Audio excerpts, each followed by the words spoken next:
Flyvault.net presents Where the River Bends, a fly fishing short story.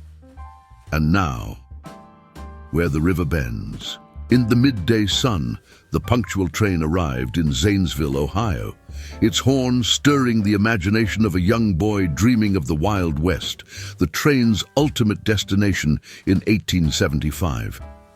Dr. Livingstone Stone, instrumental in founding the American Fish Culturists Association, embarked on a mission for the U.S. government precursor to the Fish and Wildlife Service. Leading an eager team, they aimed to transport fish eggs to California, specifically the McCloud River, a feat never before achieved. Their goal: reverse the dwindling fish population in the northeastern U.S. by stocking salmon and trout eggs out west, breed the fish in nature, and collect the eggs for transportation back to the East Coast waters. These train journeys, dubbed fish trains or fish cars, involved a meticulous process of shuttling fish eggs across the country and back. They recruited and trained workers, referred to as messengers, whose task was to manually stir 10-gallon milk jugs holding the fish eggs. This around-the-clock job demanded water changes every 2 hours, due to contamination from the messengers' hands. Remarkably, the concept proved effective, with just a 1% reported loss of eggs during transit.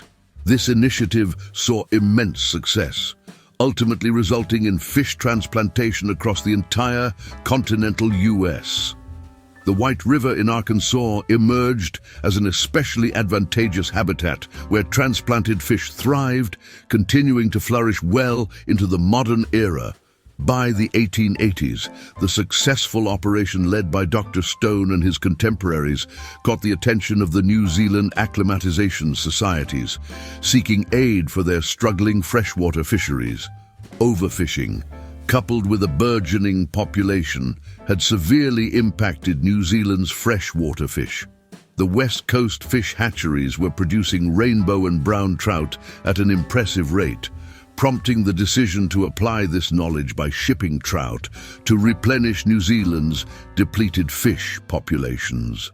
Unlike the train method, this plan involved transporting fish by boat, a challenging 7,700-mile journey, far more arduous than the 2,700-mile trip across the U.S. Despite the difficulties, after a few years, the endeavor proved remarkably successful. The collaborative effort between the U.S. and New Zealand not only revived the fisheries, but also established some of the world's finest fly rod trout fishing spots. An early 20th century book on New Zealand's big game fishing revealed to the world that New Zealand had luscious, thriving fisheries that attracted both tourists and locals to these once failing yet breathtakingly beautiful waters. This literary work might never have come to fruition without Dr. Stone and his visionary plan to rescue the fish. I don't know if Dr. Stone ever read that book. If he did, I'm sure it was with a contented smile, knowing he had not only fulfilled his mission, but exceeded all expectations. Dr. Stone likely never knew that the inaugural train transporting those fragile eggs would pass through Zanesville, Ohio, its horn echoing as it journeyed westward. That very train whistle stirred the imagination of a young boy. A boy who, as he grew, shifted from dentistry to crafting tales of the Wild West. Inspired by the very Wild West he dreamt of while watching those trains pass through town. As an adult, he fulfilled that dream. He journeyed extensively westward, far beyond the realms depicted in his books of his fictional gunslinging tales and the Old West, over 7,700 miles further, actually.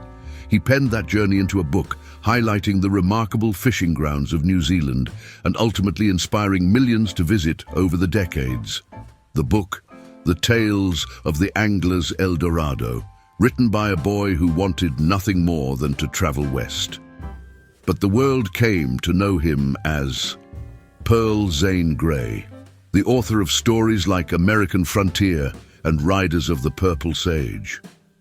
Without these intertwined stories, it's feasible the fly fishing world might never have came to know the matuka fly. as well as the variations that spiraled out of the original. And now you've heard a long-lost story from a tier's bench, and one you can share with your friends when you meet them, where the river bends. I received a letter marked inconspicuous and top secret sent by your subscribe button. His plan to catch Santa with rodent glue traps stapled to the roof is brilliantly idiotic. I hope Santa doesn't punch him in the nose for topping the naughty list after the year he's had. As always, my friends, take care and happy tying.